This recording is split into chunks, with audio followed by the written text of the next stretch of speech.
Hey there, I'm Jamie. Welcome to Move Your Mojo, a podcast about the books that made me think, the journal musings that cracked me open, and little moments that helped me come home to myself. If you're anything like me, life can feel like a whirlwind. Busy schedules, big emotions, and that occasional voice in your head asking, wait, who am I again? This is where we hit pause.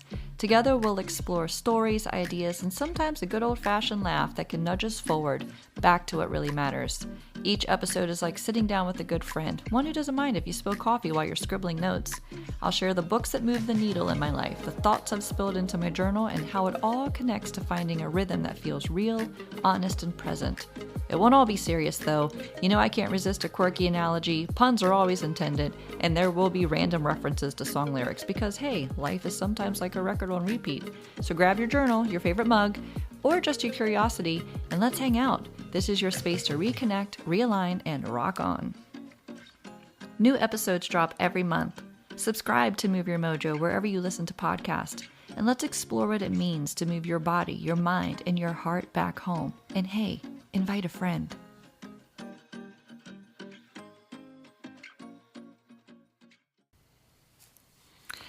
Hey, welcome to this episode of Move Your Mojo, and today I'm diving into a story of resilience, connection, and community that unfolded during Hurricane Helene in the beautiful town of my heart, Black Mountain.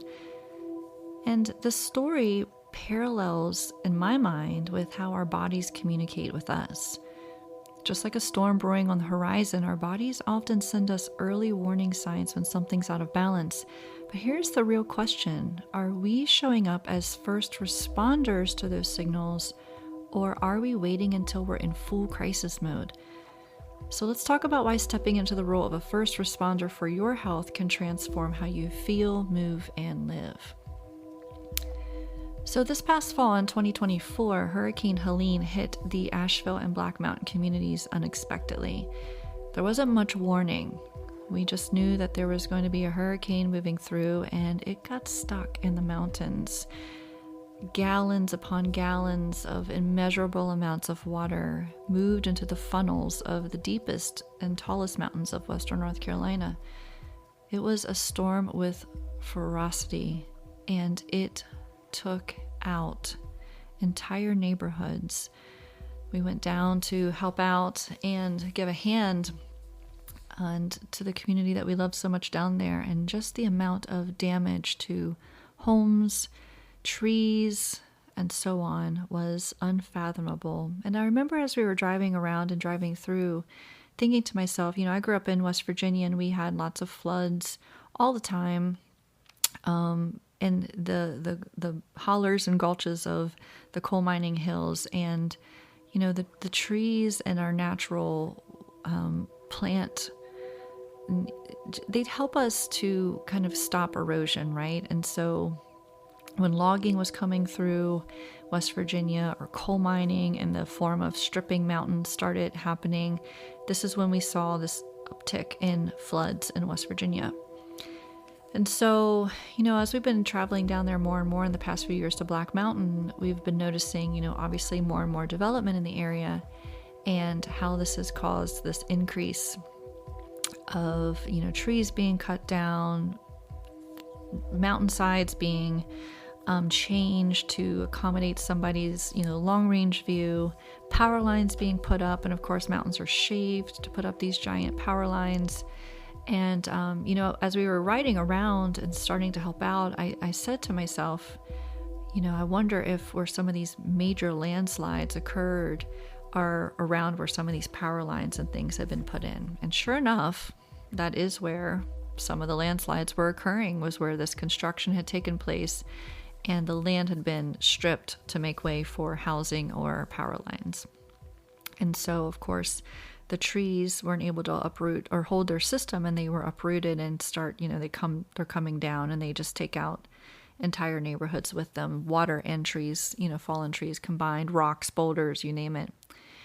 And, I remember even a few years ago when we were hiking down there, we were at Chimney Rock, and we were hiking down from Chimney Rock, and, there are these huge boulders. I mean, the size of cars and larger, vans, houses even. I mean, just ginormous.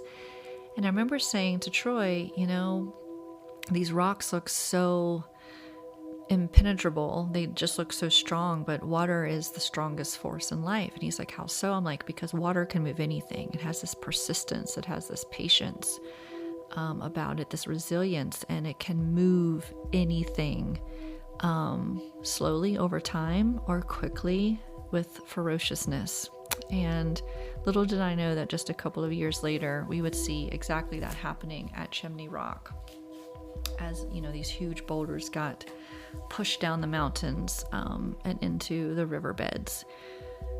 So circling back though, one of the other things that really stuck out as we were down there was the absolute efficiency of the community's response, right? They had very little warning for this storm or the magnitude of this 1,000-year flood, but yet they came together so quickly to help each other out, to set up rescue and support and rebuild roads and dig people out and set up food and water and supplies. And as these people came together, checking on their neighbors, sharing resources, clearing debris, rebuilding, it was all with this incredible spirit of connection. It was efficient, effective, and deeply inspiring. There was no hesitation, just action. That experience stuck with me because it, to me, mirrored how I imagine the body works when it's in harmony. Every part of the body, organs, tissues, muscles, it's like a neighbor in a close-knit community, constantly communicating. When something feels off, the body doesn't just sit quietly, it sends messages, a twinge of pain, fatigue, inflammation, or even subtle shifts in mood. The question is, are we listening? The body is designed to warn us about trouble long before it becomes a full-blown health crisis. In Ayurveda, there are 5 layers of disease. These layers begin subtly, maybe with mild discomfort or imbalance, and progress to deeper, more serious states if left unchecked. Western medicine, as incredible as it is, often doesn't pick up on these issues until the 5th layer, where it shows up in labs or imaging. By then, we're usually in full reactive mode, trying to figure out and fix what's already broken instead of addressing the root causes earlier. So what does a first responder look like? A first responder notices the signals early. They feel that small ache in the lower back and think, what's my posture like today? Or maybe they notice their energy dipping and ask, am I sleeping enough? Am I eating food that nourishes me? Maybe they respond with curiosity and action before that little storm becomes a hurricane. On the flip side, a last reactor is someone who ignores these early signals. They push through the fatigue, the pain, or the stress until it grows into something bigger, like chronic inflammation, injuries, illness. It's like waiting until the floodwaters are knee-high before deciding to build a dam. So let's break down Ayurveda's layers of disease a little bit more. Maybe you haven't heard of Ayurveda, but it means the science of life. And currently I'm in my certification to get my Ayurvedic practitioner. I'm in the beginning stages. And so these 5 layers of disease in the body is such a wise mechanism. First one is accumulation. So the first layer is when imbalance begins, often imperceptibly. Think of it like clouds gathering in a distance, right? You might feel a little bloated, tired, or irritable. Nothing major, but your body's whispering, hey, pay attention. The second layer is when symptoms start to feel more noticeable, and we call this layer aggravation. Maybe you're getting headaches or struggling to concentrate. The storm's brewing, but there's still time to act. By the third layer, the imbalance is spreading. It's no longer isolated to one area, like stress leading to digestive issues or sleep problems. The storm is now on the move, and ignoring it becomes riskier. The fourth layer, localization, is where the imbalance sets up camp. Maybe it's chronic back pain or recurring infections. The body is shouting now, begging for intervention. And finally, manifestation, the 5th layer. This is where the imbalance becomes a diagnosable condition. Think diabetes, autoimmune diseases, or heart issues. Western medicine often steps in here, but what if we intervened back at the first layer? So again, thinking about Hurricane Helene, this started with a shift in the weather. A dis-ease starts with small signs too. The communities of Asheville and Black Mountain didn't wait for FEMA or the National Guard to swoop in, though those organizations were there very quickly and very efficient. But the townspeople themselves acted early, and the impact was transformative. Imagine if we approached our health the same way. So, how do you become your body's first responder? The first step is simply listening. Take time every day to check in with yourself. How does your body feel? How's your energy? What's your mood like? Treat it like having a conversation with a friend. Be curious and compassionate. Here are a few ways to step into the role of a first responder. Breathwork. Notice your breathing patterns. Shallow breaths might signal stress, while deep, intentional breaths can calm the nervous system. Nutrition. Pay attention to how food affects you. Are certain meals leaving you sluggish or energized? And movement. Gentle movement like yoga or Pilates can help you identify areas of tension or weakness before they become problematic. And rest. When your body asks for rest, give it. Overriding that signal is like ignoring an evacuation warning. Like the people of Western North Carolina leaned on each other, we need support systems for our health. Whether it's a wellness community, a trusted coach, or a friend who checks in, you don't have to go it alone. I would love to have you in the Move Your Mojo membership for that very reason, because that's what we're there for, is to build a community, to help each other live their best, most vital life. Now, before we close, let's talk about the cost of being a last reactor. When you're waiting too long to respond to your body's call for help, it often leads to more pain, longer recovery times, and greater emotional distress.